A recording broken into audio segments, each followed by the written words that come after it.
Chers auditeurs, chères auditrices, merci d'écouter notre balado. On va parler du film d'aujourd'hui en détail. Alors, si tu ne l'as pas encore vu, ben c'est encore le temps de le faire. Go! Aussi, le contenu n'est pas destiné à un jeune public. Parce que c'est sûr, tu vas entendre El peniso del giorno. Ou encore des mots vraiment pas gentils. Ah, il est en train de faire ça pendant que je suis en train de cuire. Oreille chaste, s'abstenir.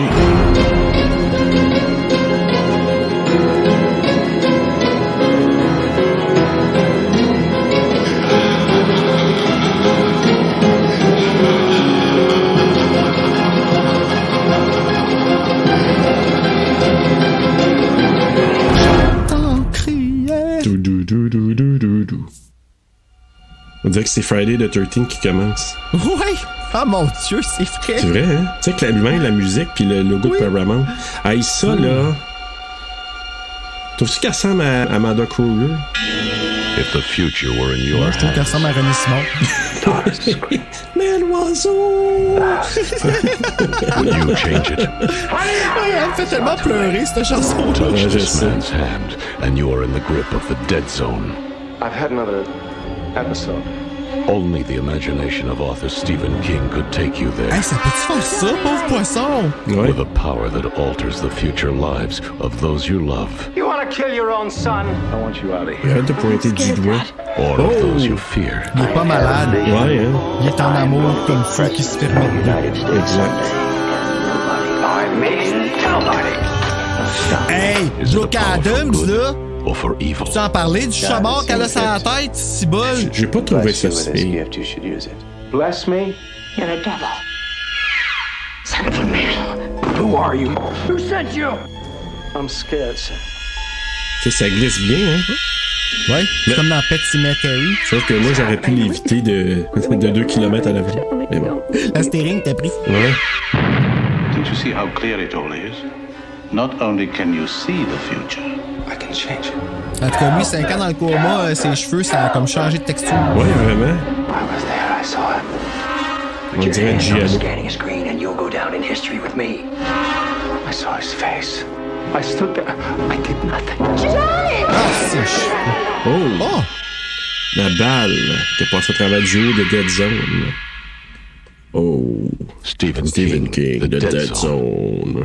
Ah, mais le logo était ce qu'il y avait le plus fun du trailer. Hey, ben bon, on va commencer, là, quand même. Ouais. Excusez. C'est fini, là, quand même, la bande-annonce. Bonjour, bonsoir, bonne nuit, s'il le faut. Bienvenue à TSLP Terreur sur le pod. Aujourd'hui, on termine notre mois de Stephen King, le roi de l'horreur. Stephen King, ouais. Avec le film de Dead Zone, la zone neutre. Salut, Bruno. Allô? En tout cas, la COVID est pas sur le neutre, elle, ça, je t'en passe un papier. Vous l'entendrez au son de ma jolie voix. Tu m'en as dit, justement, t'es-tu dans une zone neutre présentement? Ah, j'étais assez cœuré de la maudite COVID, ça n'a pas de sens. On s'entend, la dernière fois que j'ai enregistré, j'étais dedans, puis aujourd'hui, j'étais encore dedans, là. Maudit karma, pareil. Finis plus, va chier, toi. T'as pas si chier que ça, ma joke. Mais écoute, Bruno, de Dead Zone, suggestion de notre... De Mark Barkler. Qui Oui. nous a Hey, puis j'ai aimé proposé ça, moi. Oui, moi aussi. Très bonne adaptation. Tu sais, c'était comme un Lifetime movie, c'était pas un film épeurant. Comme, tu sais, j'ai pas trouvé ça horrifiant, mais j'ai été épaté. Je m'attendais pas que David Cronenberg pouvait faire un film différent. Comme, je trouve, tu sais, ça ressemble pas à un film de David Cronenberg. C'est vrai. Puis ça m'a comme petit, puis tu sais, il l'a dit, Mark Barkler, je vais toujours vous plugger Cronenberg à moins occasion que je vais avoir. Tout comme moi, je vais plugger Britney. Tu sais, fait que je comprends puis j'embarque. Ouais. Puis là, je suis agréablement surpris. Je l'ai trouvé beau, le film. Puis encore une fois, c'est un film qui est sorti l'année de ma naissance. Fait qu'on dirait qu'il y a comme un petit côté, un petit soft spot encore plus... tu sais, je suis comme, il est en train de faire ça pendant que je suis en train de cuire, tu sais. Et voilà. Ben ouais, puis c'est drôle parce que moi, j'ai enregistré cette semaine The Bird with the Crystal Plumage avec Mick de Horror Podcast Québec. Et le film est sorti en 1970. Qui est l'année de ta naissance? Hey, hein?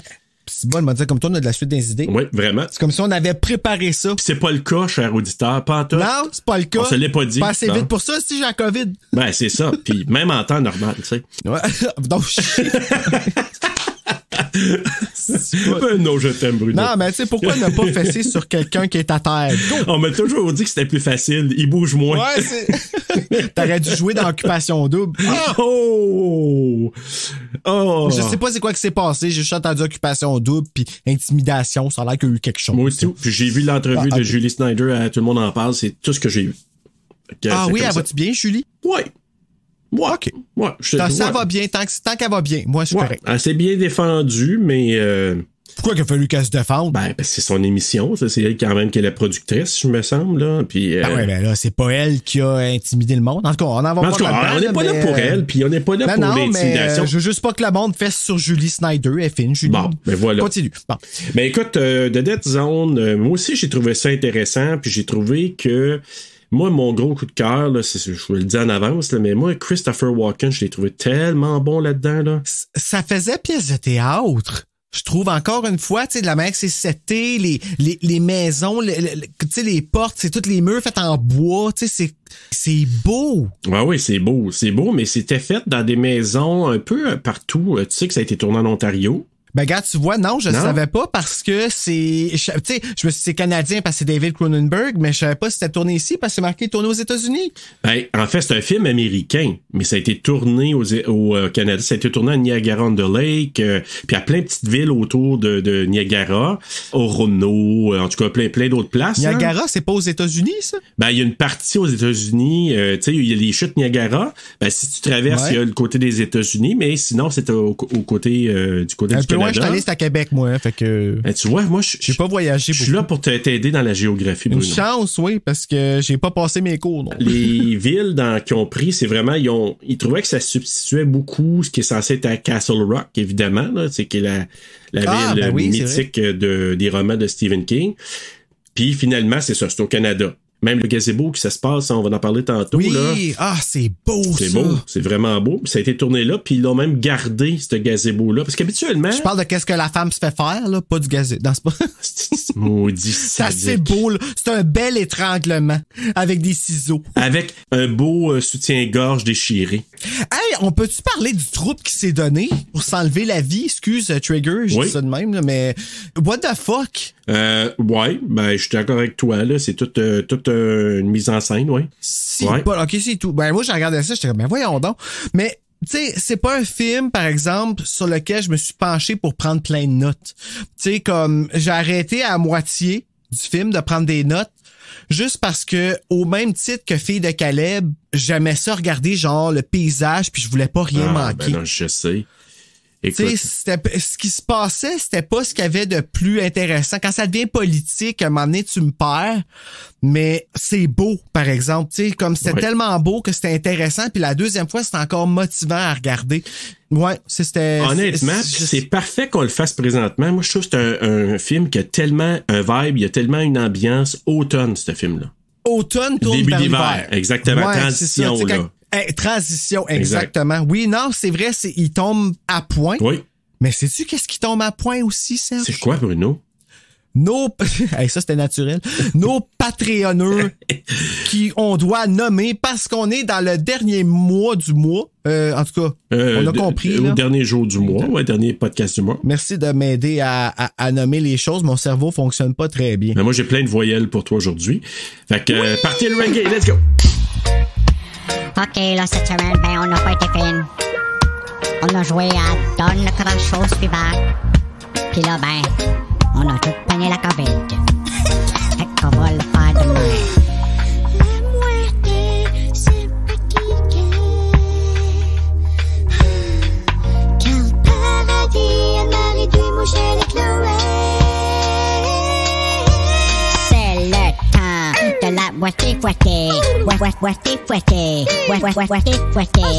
Vanessa, Stéphanie Paquette, Marie-André Bélanger, Marc-André La Palisse, MC Langlois, Jonathan Nadeau, Janice Cournoyer, Evelyne Dufour, Cypher Fred, et puis Carole Beauchard. Fouettée. C'est le temps de la ultima muerte. Qui c'est qui va gagner les 1000 morceaux de Freddy? C'est moi fois-ci, à la Ultima Muerte, ça va faire mal. Parce que ça se passe entre 3 participants. En tout cas, en date du 16 novembre 2022. Valou Allô! Tu te rappelles-tu de Valou Allô? Voilà. Elle est venue parler du film de Myst avec nous autres. Le monde, ils l'ont bien aimé. Oui, c'est vrai. Il y a aussi Cinérum. Eux autres ont gagné la dernière fois. Puis ils veulent encore gagner ce mois-ci. Attention. Puis aussi Bjorn Sangiovanni. Peut-être que lui aussi aimerait ça, un petit dimanche après-midi, faire un casse-tête de Freddy. Oh, peut-être que je pourrais aller le faire avec lui. En tout cas, bonne chance à tout le monde. Ah oui, bonne chance. Ouais, ben c'est super. Donc, ceci étant fait, Bruno, ça va-tu tout de suite au synopsis? Ben là, je viens juste Ah ouais, d'annoncer. donc? Let's go, on y va. Lorsque John Smith se réveille... Hey, c'est assez générique comme nom. Lorsque John Smith se réveille d'un coma causé par un accident de voiture, il constate que les années ont passé et qu'il a maintenant des capacités psychiques. Comment vivre avec un tel don? Comment doit-il agir s'il découvre que les personnes dont il voit l'avenir risquent d'être des victimes ou au contraire, des bourreaux? Un dude qui baisse lui puis l'autre. Allô, oui, c'est quoi? Vous écoutez, on s'était SLP. Qu'est-ce qu'il voit? Épée sur le point de brûler. Qu'est-ce qu'il voit? Qu'est-ce qu'il pète au hockey? Qu'est-ce qu'il voit? C'est quoi le film horreur que back à TSLP? Un film de David Cronenberg. The Dead Zone. Puis le chameau de Brooke Adams. The Dead Zone. Je sais pas qu'est-ce que tu veux exactement. The Dead is on it. Aucune idée. Faudrait leur demander. Faudrait regarder le film. On pose des questions, on n'a pas besoin d'y répondre. Hein? Moi, c'est ça que j'ai. Non. Moi, je veux ça de même. The Dead Zone. Oui. La zone neutre au Québec, Dead Zone en France. Un film réalisé par David Cronenberg sur un scénario de Jeffrey Boam basé sur... Est-ce que c'est un roman ou c'est une nouvelle? Roman. Basé sur le roman The Dead Zone de Stephen King, produit par Deborah Hill. Oui! Ça, j'étais content de voir ça, je trouvais ça cool. Tout seul, en plus, tu sais, son nom, c'était comme... Tu sais, c'était comme sans John Carpenter. Yo, go, Carl. Yes. Une cinématographie de Mark Arwin, éditée par Ronald Sanders. Une musique de Michael Kamen. Michael Kamen. Compagnie de production de Dino De Laurentiis Company. C'est pas lui qui est pour MTV, maintenant? MTV? Ouais, c'est pas lui qui est comme produit la série Scream, puis Jersey Shore, Dino... Ah, peut-être, mais lui, là... Lui, c'est tout un personnage, puis tu sais que c'est lui qui est impliqué aussi dans Halloween 2 et Halloween 3, hein? Oui, puis je pense sometimes des comebacks, je suis pas sûr. Ça là. se pourrait, parce qu'il a gardé vraiment les liens avec Deborah Hill. Tout un personnage. Ah. D'accord. Distribué par Paramount Pictures, sorti le 21 octobre 1983, d'une durée de 103 minutes, tourné aux États-Unis, en parenthèse, en anglais, avec un budget de 7,1 millions ou 10 millions, ils savent pas, et a ramassé au box-office soit 16,3 millions ou 20,8 millions. Mettant en vedette Christopher Walken, Brooke Adams, Tom Skerritt, il est beau Tom Skerritt avec sa moustache, Herbert Lom, Anthony Zerby, Colleen Dewhurst,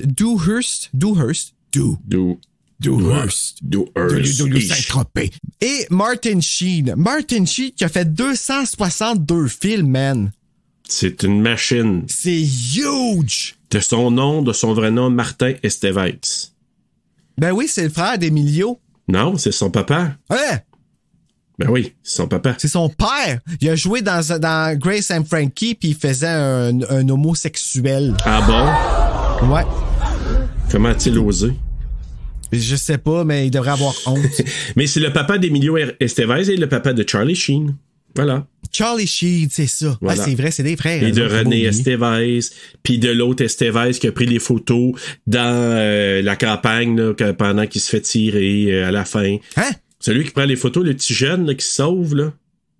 Le petit jeune qui se sauve. Ben, tu sais, il y en a un qui prend des photos, là, puis c'est la photo. Oui, c'est vrai qu'il a pris des photos de... Ben, c'est son fils qui était là par hasard. C'est le seul qui est comme pas un vrai acteur. Non, mais ça détruit une carrière, ça. Oh boy! Tu peux me dire quelle idée qu'il a eu de prendre le bébé pour se protéger. C'est tata. Maudit Bravo. Coward, maudit. Oh mon... T'imagines-tu François Legault faire ça? Oh, man. Et si boule.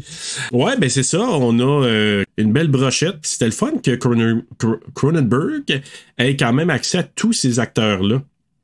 Puis moi, Brooke Adams, je te dis tout de suite, là, magane-la pas trop aujourd'hui parce que tu sais comme quoi je l'aime beaucoup. Tu sais, je l'ai beaucoup aimé dans Body Snatchers. Mais c'est ses cheveux que je suis pas capable. Dans Sometimes des comebacks aussi, hein. Je pense qu'elle a un rôle. Oui.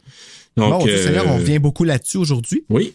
Ben, dans le mois de Stephen King. Voilà. C'est de Stephen King. Ben oui, exact. Tu sais, je faisais la référence. On a fait un mois de Stephen King, mais en rétrospective, je me suis aperçu qu'on en a fait quand même pas mal jusqu'à maintenant à TSLP. Ben oui. Tu sais, c'est sûr qu'on va en avoir fait pas mal dans la mesure où est-ce que la moitié du cinéma d'horreur vient de lui, quasiment. Exact. Je vais partir ça tout de suite en parlant de Mark Irvin, que tu as nommé tantôt, qui est le directeur de la photographie. Oui. Il en a fait en tabarouette, lui, des films aussi comme DOP, puis avec, entre autres, Cronenberg.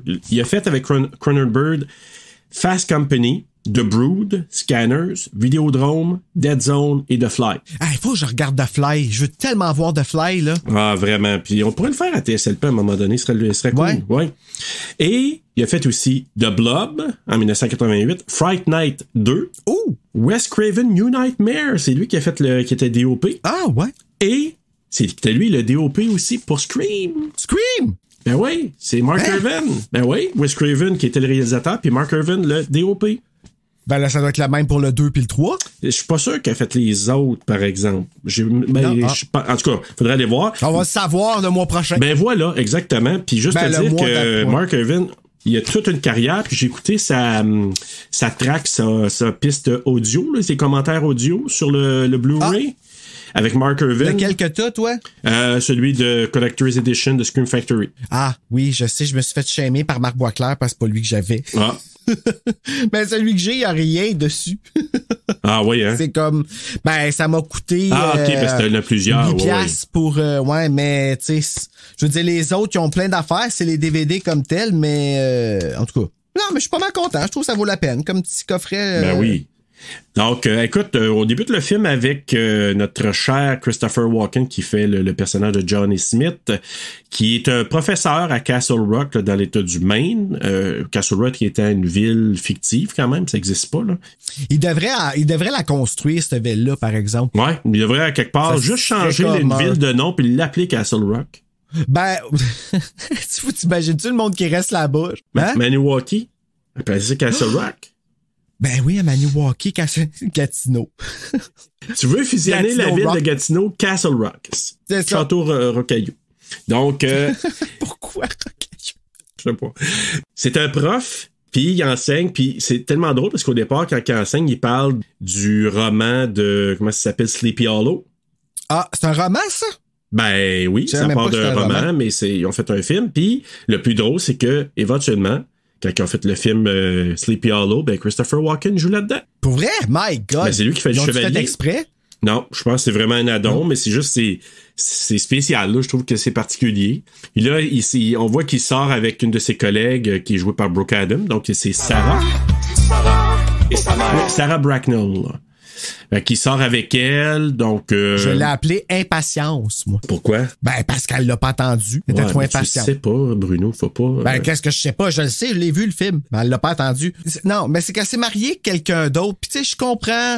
Fait que c'est ça. Donc, puis là, ils s'en vont dans une attraction, puis je pense que c'est Canada's Wonderland en plus, là, tu sais, les montagnes russes où ils vont, les deux, là. Oui, ça a pas l'air solide. Mais là, tu as remarqué, il avait déjà mal à la tête avant même l'accident? Oui, j'ai eu un petit malaise. Ouais.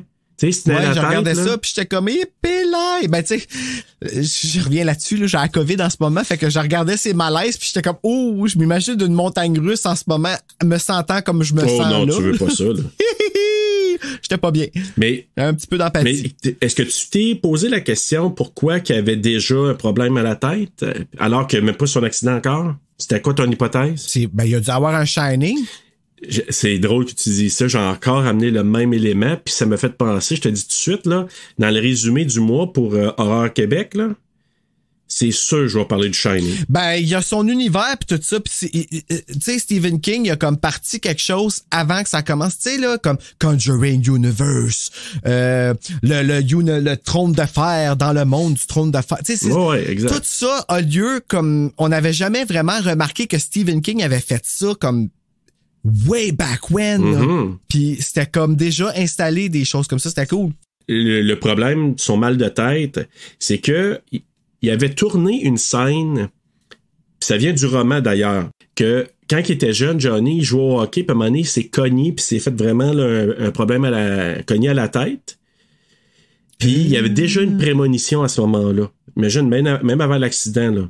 Bon, ben c'est Shining. Fait que c'est ça. Moi, je me suis dit, c'est le Shining, parce que c'est beau que il l'a eu étant vieux, mais étant jeune, à un moment donné, il y a même, après son accident, là, qui s'était cogné en jouant au hockey, il y a eu une prémonition en touchant un gars, je pense, puis que ce gars-là, il y a comme une batterie de char, là. Ouais. Bon, ben, elle a comme explosé, puis il y a de l'acide qui a revolé dans la face. Fait que ça, il l'avait prédit, il avait touché, je pense, au gars, puis il avait vu cette image-là, puis c'est arrivé après. Des belles choses à prédire. Dans le Blu-ray de Scream Factory, il montre ces images-là. Tu sais, il appelle ça des images, tu sais, des stills, là. Tu sais, juste des photos là, comme telles. Puis il montre là, ces photos-là. Fait que tu le vois avec sa poque dans le front tout petit. Tu vois le gars qui se fait asperger d'acide. Fait que ça, c'était des images. Fait que c'est pour ça que ça explique, selon moi, son mal de tête dans les montagnes russes. Probablement, ça remontait à ce qui s'était passé avec lui quand il était tout petit. OK, mais pourquoi ça se serait manifesté là? Ben, écoute, ça brasse en tabarnouche, une montagne russe. Là, probablement que ça... Hey, au niveau de la tête, là, ça... Je sais pas, je n'ai jamais fait des montagnes russes. J'ai bien trop peur de ça. Ah, moi, j'ai fait le monstre à la ronde, là. Non. J'en ai même fait un qui tourne à l'envers, là. Fait que... moi, je voyais ma sœur aller dans le kamikaze, là, au Festival des Montgolfières. Tu sais, l'affaire qui tourne à l'envers, là, le boomerang. Ouais, là, exact. Ça? Oh my God. Il appelle ça le vide-poche. J'ai fait le bateau de pirate une fois, puis la fille qui était assise à côté de moi. Elle était assise à côté de moi, mais elle avait échappé quelque chose à terre, puis ils ont baissé tu sais, les affaires qui te retiennent, là, pour pas que tu... Mais elle était penchée, fait que tout le long de la ride, elle était penchée avec l'affaire fermée sur elle. Ben voyons donc. Pas j'entends. Puis moi qui crie à côté, genre, aidez-la! Hey, pris! Fait que tout le long, je rushais parce qu'elle était pris penchée avec la barrière sur elle, puis elle criait, puis moi, je criais à côté. Ah, mais ça, là, c'est dangereux, ça. Ben oui, parce que ça l'aurait tombé, ben, je la tenais, là, tu sais, comme elle aurait pas... Ouais, je comprends, mais t'as pas le même... tu peux pas te retenir comme d'habitude. Maintenant, je ris, je trouve ça très drôle. Ben oui, après moi, coup. se pencher. Oh, non, man.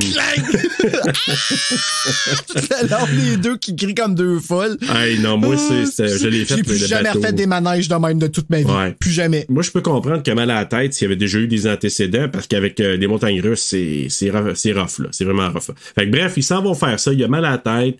Il s'en va l'amener. Sarah, là, sa blonde, sa collègue et sa blonde, chez elle. Elle lui demande de rester là. Pour X raison, il veut pas. Il va attendre. Non, il veut attendre. Ah, ça, là. Ouais. Fait qu'il dit, ça va être meilleur la prochaine fois. Là, sacré, ça va être meilleur la prochaine fois. Elle va avoir un chameau sans tête la prochaine fois. Hey, mais savais-tu que c'était une perruque qu'elle portait au début? J'espère. Oh, au début? Non, au début, c'est une perruque parce qu'elle avait déjà les cheveux courts. Ah, c'était vraiment ses cheveux. J'espérais que tu me dises que c'était une perruque qu'elle portait pour les cheveux courts. C'est pas si pire. De quoi tu parles? Ah, je trouve ça laid. Ah, c'est vraiment... Ouais. Là. Ça, c'est la coupe de cheveux de madame que j'haïs le plus au monde. Ah oui. Je trouve ça vraiment laid. Je sais pas pourquoi. Ouais. Fait que excusez à tout le monde qui a cette coupe de cheveux-là. Mais elle avait une perruque au début pour que 5 ans plus tard, ben, elle a pas la même coupe de cheveux, puis elle allait changer. Puis là, ben, lui, il part avec sa voiture, avec sa petite Beetle, puis finalement, il y a un camionneur qui tombe endormi. Un petit rappel à Pet Sematary. Les trucks Stephen King, il aime ça, les trucks qui tombent endormis puis qui... Ouais, quand même. Puis là, ben, il y a comme la remorque qui est remplie de lait qui tombe, qui glisse pendant une demi-heure. Ah, c'est du lait? Ouais, c'est du lait. Mon Dieu, come on. Tu peux-tu avoir une mort moins... Ben, il est pas mort. Un accident moins le fun que ça, tu sais. Comme si ça avait été au moins du gaz, ça aurait fait plus manly, tu sais, non, du lait. Non, mais c'est pas. Peut-être qu'il est peut-être intolérant au lactose, puis ça qui a occasionné ses problèmes. Moi, c'est là que je me suis dit, tu sais, OK, c'est correct, mais il y avait en masse de temps pour arrêter. Là. Tu sais, quand tu le vois, il fallait qu'il filme la réaction comme dans The Birds. Oui, c'est ça. Mais tu sais, les 3 plans, mais juste qu'ils ont fait un plan. Oui, exact. Puis là, tu sais, bang, il rentre dedans. Mais bref, c'est ça. Et là, il perd le contrôle, puis il tombe dans le coma, se retrouve 5 ans plus tard. Il y a son neurologue... Qui l'attendait là pendant 5 ans, ça a l'air. Oui, avec sa mop. Lui, c'est une mop qui a sa tête. Hey, ça, là... mais lui, je l'ai trouvé super bon, là. Celui qui joue Sam Wayzak, là, c'est son nom. Il s'appelle Sam. En plus. Et ça, c'est, je vais te le dire tout de suite, j'ai-tu son nom? Oui, c'est Herbert Lum. Puis Herbert Lum, c'est lui qui jouait. T'as-tu déjà vu les films de Pink Panthers, La Panthère Rose, les vieux? Non. Écoute, j'ai même pas vu les nouveaux. C'est vraiment nono, là. C'est vraiment nono. Moi, ça me faisait rire quand j'étais jeune. C'était des films de ma jeunesse, ça. Parce que, à un moment donné, l'inspecteur Clouseau, il rentre dans des pièces puis il se fait attaquer par, je ne sais plus c'est quoi son nom. En tout cas, il est asiatique puis ils se battent toujours puis c'est deux comme, tu sais, c'est pas des ennemis, là, mais ils se battent toujours puis ils se pètent la gueule. Puis, Sam Wayzak, Herbert Lum, il faisait, je pense, le boss d'inspecteur Clouseau là-dedans. Puis il y avait toujours un tic, genre, il se fermait l'œil, là, puis, tu sais, comme quelqu'un qui a un tic nerveux, là. Fait que je regardais le personnage de Sam Wayzak là-dedans, son neurologue, puis j'étais là, il va-tu twitcher de l'œil parce que je l'ai tellement vu comme ça, moi, dans un film de il va-tu twitcher de l'œil, tu vois le gars qui la regarde puis il cligne pas, là. Ouais, c'est ça. Twitch, c'est Twitch. Moi, j'ai fini le film avec les yeux sèches, mon vieux, là. Ça n'a pas de sens, Donc, c'est ça. 5 ans après son accident, il se réveille. Le docteur veut pas lui dire grand-chose, puis là, ses parents viennent le visiter. Ce qui est capoté, j'ai appris ça track de Mark Irvin, là. Parce que tu sais que Colleen Dewars et l'actrice qui fait sa mère, c'est 2 actrices canadiennes, puis les 2 jouaient dans Anne la Maison Pignon Vert. Ben, Jackie Burroughs. Exact. Ouais, c'est ça. Je l'aime, cette comédienne-là, moi. Puis je pense que c'est elle qui jouait, je pense, la voisine un peu sévère là, de Anne. Ah, ça, je pourrais pas te dire. Puis Colleen Dewars, c'est elle qui faisait sa mère adoptive, là. Quand je les ai vus, genre... Et Jackie Burroughs, qui fait la mère de Johnny là-dedans, elle avait juste 4 ans de plus que lui. Hein? Quand elle jouait le rôle de sa mère, c'est un peu weird, mais ce qui est encore plus troublant, c'est pendant qu'elle jouait cette scène-là, sa mère, à Jackie Burroughs, était mourante. Oh. Dès qu'elle finit de tourner cette scène-là avec Christopher Walken, il y avait un appel pour elle, elle s'est rendue, elle est allée répondre, puis elle venait d'apprendre que sa mère était morte. Ça, c'est triste. Non, mais tout... quand j'ai entendu ça, là, j'ai dit, oh, les mots, là, c'était... Tu sais, c'est triste quand t'as des souvenirs comme ça de rattacher à comme un travail que t'as fait, là. Oui, vraiment, là. Mais je l'aime, par exemple, elle. Elle est encore vivante, sûrement? C'est sûr qu'elle est encore vivante, tu l'aurais dit. Peut-être, ouais, je sais pas, mais je suis pas allé fouiller, là. Non, elle est décédée en 2010. Puis Colleen Dewars, je me souviens pas, mais il me semble qu'elle est décédée, elle aussi, il me semble, dernièrement. En tout cas, dans les dernières années, là. Je vais aller regarder ça. Ouais, dis-moi donc ça. Pas des dernières années, en 1991. Pour le vrai? Ouais. Colleen Dewars. Comme le temps passe vite, n'est-ce pas? Oh my God, je pensais pas que ça faisait... Je pensais que c'était beaucoup plus récent. Ses parents sont là, parce que lui, il veut savoir, ça fait combien de temps que je suis dans le coma, il se réveille tout perdu. Puis là, le docteur va pas trop y dire. Puis là, à un moment donné, lui, il dit, ça fait 5 ans. Hey, tu dois capoter, là, perdre 5 ans de ta vie. Puis là, tu te fais dire ça. Puis là, en plus, il apprend que son amoureuse, justement, s'est marié quelqu'un d'autre. Fait que tout ton monde, là, il tombe complètement. Là. C'est horrible. C'est dégueulasse. C'est horrible. J'ai pas beaucoup aimé la personnage. Tu sais, j'adore Brooke Adams. Elle joue dans Sometimes They Come Back. Je l'ai vu toute mon enfance. Ça me fait penser à ma tante Christiane un peu. Fait que j'ai comme ce petit soft spot pour elle. Mais son personnage dans ce film-là, là, je la trouve détestable. En plus d'être partie, elle revient pour l'écœurer après. Ouais. Je sais pas quoi penser de ça parce avec son bébé. Elle couche le bébé puis elle couche avec après. What the fuck, girl? Hey, non, vraiment, là, quand cette scène-là, elle arrive, là, j'ai fait comme, oh boy, là, moi, j'étais full bro code, là. J'ai tellement reconnu dans le personnage de Johnny tout le tiraillement de dire, je l'aime, cette femme-là. Quand elle est à côté de moi, je me peux plus. Ben, c'est ça. Puis, elle me joue avec mes plus. émotions, là. C'est dans ce sens-là que... Elle est pas correcte. Ouais, j'ai... Vraiment, là, elle est pas correcte. Non, ouais, je te comprends.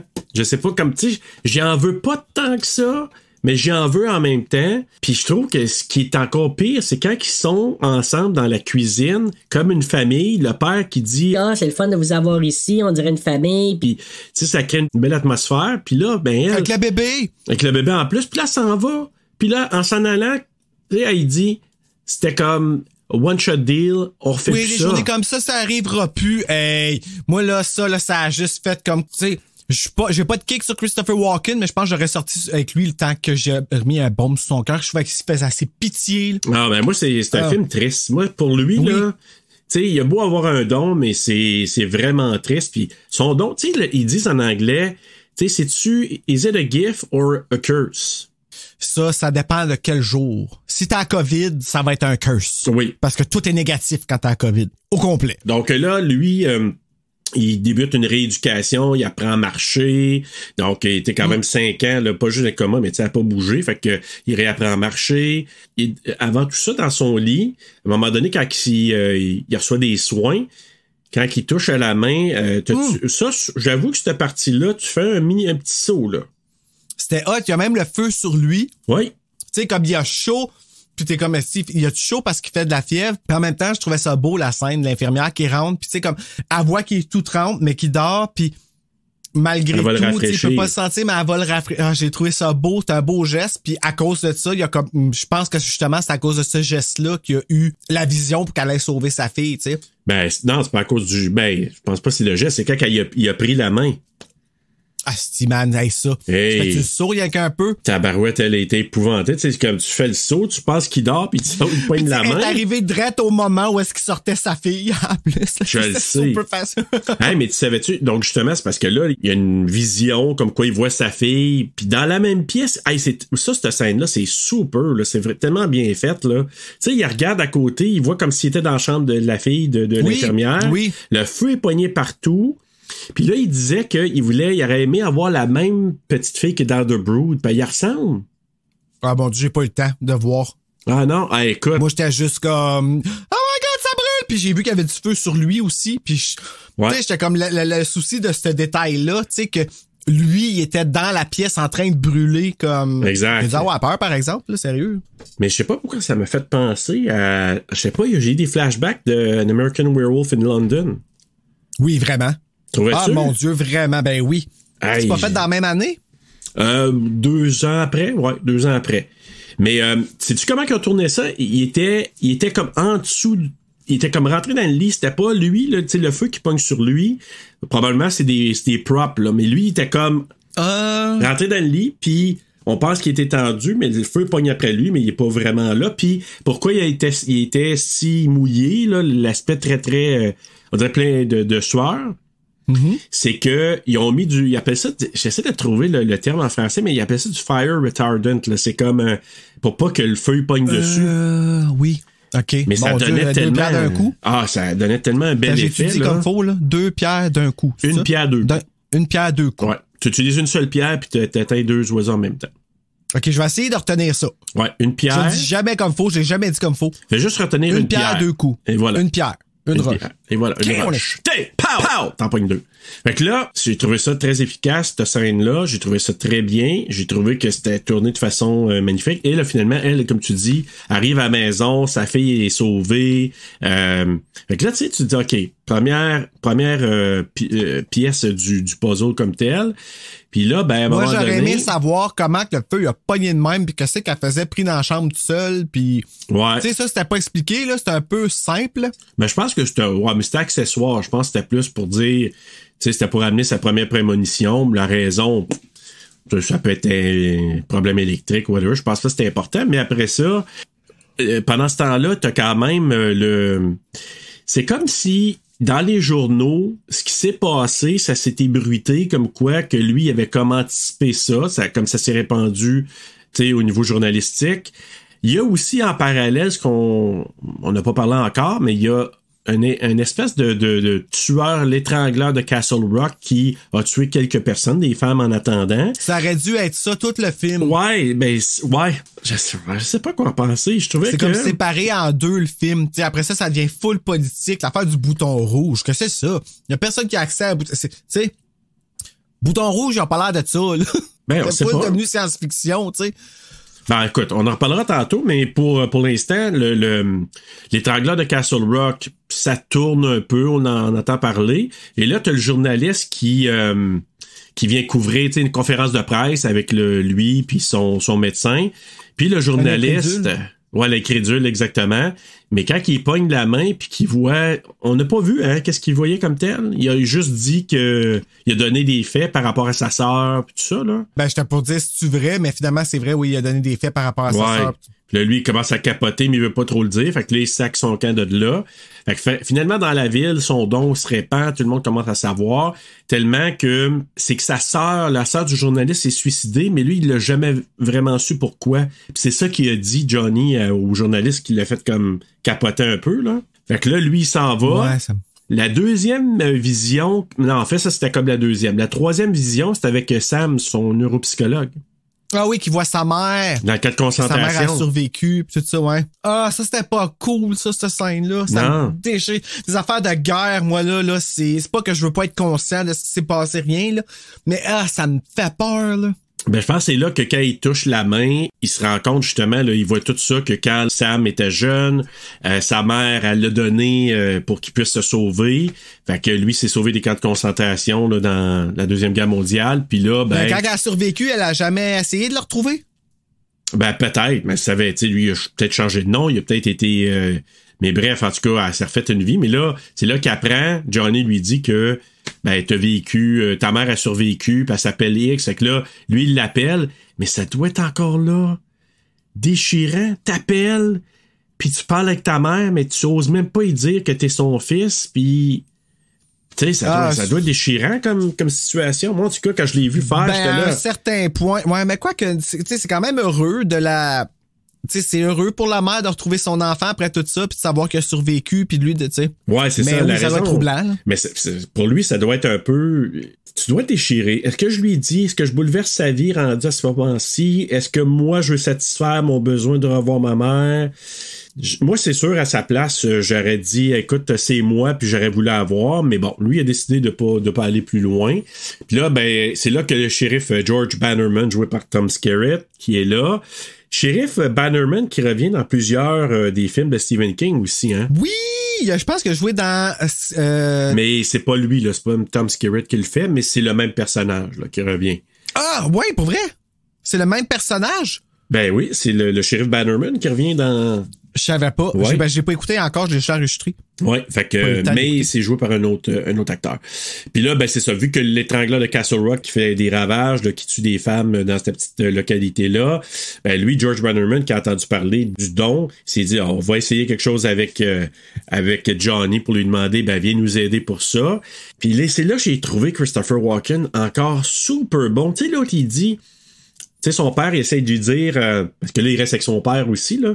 Parce que sa mère, on l'a pas dit, est décédée pendant la conférence de presse. Tu sais, quand il y a une conférence de presse, elle voit ça, puis elle voit que le monde s'acharne sur lui. Puis là, elle fait une crise de cœur, puis elle en meurt après. Leave my son alone, ouais. Fait que là, lui, il s'en va rester avec son père. Le shérif Bannerman vient les voir, puis son père, il dit... Mais tu sais, tu devrais faire ça pour les bonnes causes. Puis quand Bannerman, il lui dit... Tu sais, tu devrais te compter chanceux d'avoir ce don-là. Christopher Walken, encore là, j'ai trouvé tellement bon. Il dit, ah ouais, hein, je devrais me compter chanceux. Hey, je vois des affaires, oui. J'ai perdu ma blonde, j'ai perdu, tu sais, ma mère, tu sais, j'ai tout perdu. Puis là, oui, je devrais me compter chanceux. Mais de la manière qu'il dit, je l'ai trouvé tellement bon, là. Oui, il était excellent, en effet. Mais le personnage comme tel, j'étais comme, OK, c'est pas ce qu'il t'a dit. Il t'a dit que tu devrais te considérer pas chanceux, mais comme privilégié. Tu sais, quand t'as un don comme ça, tu l'utilises, tu sais, puis c'est pas ça qu'il voulait dire. T'sais, il parlait pas genre t'es chanceux d'avoir perdu ta femme, d'avoir été dans le coma. Non, t'as la chance d'aider à trouver un meurtrier qui va faire en sorte qu'il y aura plus de cadavres qui vont s'empiler, tu sais. Je comprends, sauf que lui, est-ce que ça y tente de jouer aux super-héros? Est-ce que ça y tente? Ben, c'est sûr que ça y tente pas. Il a jamais demandé pour ça. Entre moi pis toi, là. Est-ce que lui, de un, il a jamais demandé pour ça. De deux, ce qu'il fait, ça y attire, tu sais, du monde qui veulent. Tu sais, c'est comme si quelqu'un, là, que t'apprends du jour au lendemain, t'as un don. Puis là, les gens le savent, puis ils viennent cogner chez vous. Peux-tu m'aider? Peux-tu m'aider? Peux-tu m'aider? Lui, là, il veut juste une vie tranquille. Il va faire ce qu'il a à faire. Il va enseigner. Il va prendre une certaine normalité. Mais là, il est toujours demandé, veux-tu faire ci? Veux-tu faire ça? Fait que moi, c'est sûr que ça me gosserait, là. Ça fait penser à Smile. Tu sais, quand elle s'en va dans... Je l'ai écouté hier, c'est pour ça. Okay. Mais tu sais, quand elle s'en va à la fête à son neveu, là, pis qu'elle dit... Ah, c'est toi la thérapeute? Oui, c'est moi. OK, ben là, j'ai besoin de ton avis. Ouais, c'est ça. Ouais. C'est vraiment pas dans cette ère-là, là, pour hey, moi, là, ça m'a... Ouais, moi, tout, je comprends. Je comprends c'est quoi qui t'a fait peur dans ce film-là. T'as vu, hein? Ouais, c'est... moi, j'adore. C'était très It Follows de Grudge, mais mis, genre, avec le burn-out. Tu sais, quand que c'était trop, là. Ah, c'était vraiment. Beaucoup trop, là. Extraordinaire. Sosie Bacon, là, vraiment, là, extraordinaire. Tu trouves pas qu'elle ressemble à Lee Paula Sprigger? Hey, moi, tout le long du film, je la regardais, pis j'étais comme, j'aime pas ça, on dirait que c'est Lee, pis elle a l'air d'avoir plein de peine, pis c'était pas cool. Hey, quand je vais le réécouter, je vais porter attention, mais juste vite fait de même, là, ça se peut. Pour venir à ça, moi, je pense que je comprenais parfaitement sa réaction de dire... C'est pas un don, c'est quasiment un curse. Lâchez-moi, je veux juste vivre une vie tranquille. Vous venez me demander plein d'affaires de même. Mais là, pas longtemps après, je me souviens plus pourquoi. Il parlait avec son père, puis là, il change d'idée, puis il accepte d'aider le shérif Bannerman. Il l'accompagne sur les scènes de meurtre. Ils vont dans l'espèce de couloir. Tu sais, ça, le couloir, là. Ah, c'est tellement cool. C'est cool, beau. Hein? C'est super beau, je trouve. Oui. Ça me faisait penser à Sometimes They Come Back, tu sais, quand ils sont dans le oui, exactement, dans le tunnel. Là, tout ça, c'est juste que c'était comme beaucoup plus beau parce que plus gros budget Cronenberg. Là. Ouais, mais supposément qu'il disait que ce tunnel-là, dans la vraie vie, c'était reconnu comme étant un genre de tunnel hanté, entre parenthèses. Ben, c'est toujours des tunnels hantés, là. Puis là, moi, j'ai spoté tout de suite. Je me souvenais pas, moi, je l'ai vu il y a très longtemps, ce film-là. L'adjoint Dodd. Je pourrais pas te dire. Ben, le killer. Ah, oui, le killer, Frank ouais, Dodd, okay. là. Moi, je l'ai spoté dès le départ. Quand il est allé à la maison, là, pour aller, quand Bannerman s'est rendu à la maison pour aller parler avec Johnny, l'autre, il attendit dehors, hein, l'assistant, là, l'autre police, Frank Dodd. Puis quand j'y vais à la face, j'ai dit, il y a une face de salaud, ce gars-là. Ça restait de même. Puis quand ils sont rendus dans le tunnel, je l'ai regardé, puis là, tu sais, ils ont ramassé, c'était quoi? C'est comme un paquet de cigarettes ou quelque chose, là? Mégot. C'est un mégot? Un mégot de cigarettes. Puis il l'a remis. Ah oui, non, oui, c'est ça, c'est un paquet de cigarettes. Mais ça, vide. c'est un paquet vide. Puis là, il a rien vu, il n'y a pas eu de signe, rien. Mais quand il l'a remis à Dodd, parce qu'il l'a remis à Dodd, je regardais, je dis, va-tu avoir un petit quelque chose? Non. Mais je sentais Dodd un peu stressé tout le long. Ben oui, parce qu'il peut se faire pogner, tu sais. Mais hey, imagine-toi, hide in plain sight and a half, là, il est comme en plein. Puis la minute qu'il commence à voir que l'autre, il y a des spasmes quand il trouve le cadavre, là, hop là, il prend pas de temps qu'il se sauve. Hey, mais j'ai trouvé ça quand même bien, puis je l'avais perçu. Puis là, quand il y a toute une cachette, hein, parce que là, ils sont gazebo, tu sais, on voit juste de dos, parce que lui, il y a un flashback. Là, c'est quand il a touché à la main, je pense qu'il y a eu le flashback, mais il n'y a pas le choix. Puis là, il voyait la fille qu'on retrouvait morte, là, la jeune fille qui habitait à Castle Rock. La serveuse, là, ouais. La serveuse. Puis là, on voit tout le long, on le voit de dos, on voit pas son visage. Mais moi, je m'étais dit, je suis sûr que c'est Dodd. Ça peut juste être lui. On dirait que j'avais même pas remarqué ce personnage-là. Moi, c'est fucké, hein. Moi, c'est sa face. Comme ça s'est fait sur le coup, puis j'ai fait comme, c'est smart qu'il soit là puis qu'il soit sauvé. Ah, c'est lui, on y va, let's go, tu sais. Comme, ça, je trouvais ça cool comme moment, là. C'était houdonite, finalement, là, dans ce cas-là. Puis là, finalement, quand on y voit la face, je me suis dit, je savais que c'était lui. C'était pas une surprise pour moi parce que je trouvais qu'il avait la face qui allait avec ça. Puis même s'il livrait pas trop son jeu quand on le voyait en son costume de policier, j'avais une idée que c'était peut-être lui, là. C'était trop évident. On dirait que c'est quelqu'un qui connaissait la fille. Il vient de cette place-là. C'était pas un inconnu. En tout cas, il a bien joué son jeu pareil, mais j'avais une idée. Fait que finalement, c'est lui, il se sauve, il se rend à la maison, il rentre dans la maison, puis il se suicide, justement, là, avec un ciseau. Sa mère, elle le savait. Puis sa mère, elle savait, parce que là, Johnny, il prend la main de sa mère, qui est jouée par Colleen Dewhurst. Et là, il voit, puis là, il dit, tu le savais tout le long. Puis quand tu sais ça, tu dis, tu comprends, c'est ton fils, mais tu laisses pas aller quelqu'un faire quelque chose comme ça. Non. Ouais, on t'arrêtes ça avant qu'il y en ait plein d'autres après. T'es aussi coupable que lui. Tu sais, elle a réussi à aller chercher un fusil à tir, c'est où qu'elle Johnny. a tiré? Proche de la côte. Mais il dit que ça a juste rentré puis ça a sorti. Fait que ça a pas. Il y a beaucoup de trauma dans sa vie, lui, dernièrement. Il est chanceux. Si, finalement, elle se fait tirer. Puis bon. Puis elle a attrapé la muerte quoi? La muerte dans rampe. Non? Ramper? Ouais. Ouais. T'es pas très bonne, mais OK. Bon, non. La COVID. Ben, oui, c'est ça. Disons fait que la muerte rampée. Donc, elle est morte là. Puis, on sait que c'était Frank Dodd qui était le Castle Rock Strangler, l'étrangleur de Castle Rock tout le long. Là, il commence à se rééduquer. On se retrouve un petit peu plus tard, je pense, après ça, hein? Ouais, une couple de mois plus tard, je pense. Une couple de mois plus tard. Puis là, il commence à être un peu tuteur, je pense, pour les enfants à ce moment-là. Oui, il veut plus sortir, il faut qu'ils viennent chez eux parce qu'il veut plus aller dehors pour avoir des visions, des choses comme ça. Ouais, c'est ça. Fait que c'est les gens qui viennent à lui, dans le fond. Exactement. Fait que là, lui, il se dit, OK, que les enfants viennent, je vais m'occuper d'eux autres, je vais donner des cours à la maison. Mais je pense qu'on n'en a pas parlé, mais je pense que c'est avant ça que Sarah vient le visiter avec son enfant là, à la maison. Là. Oui. Non, c'est dans ce temps-là. Là. C'est dans le temps où est-ce que...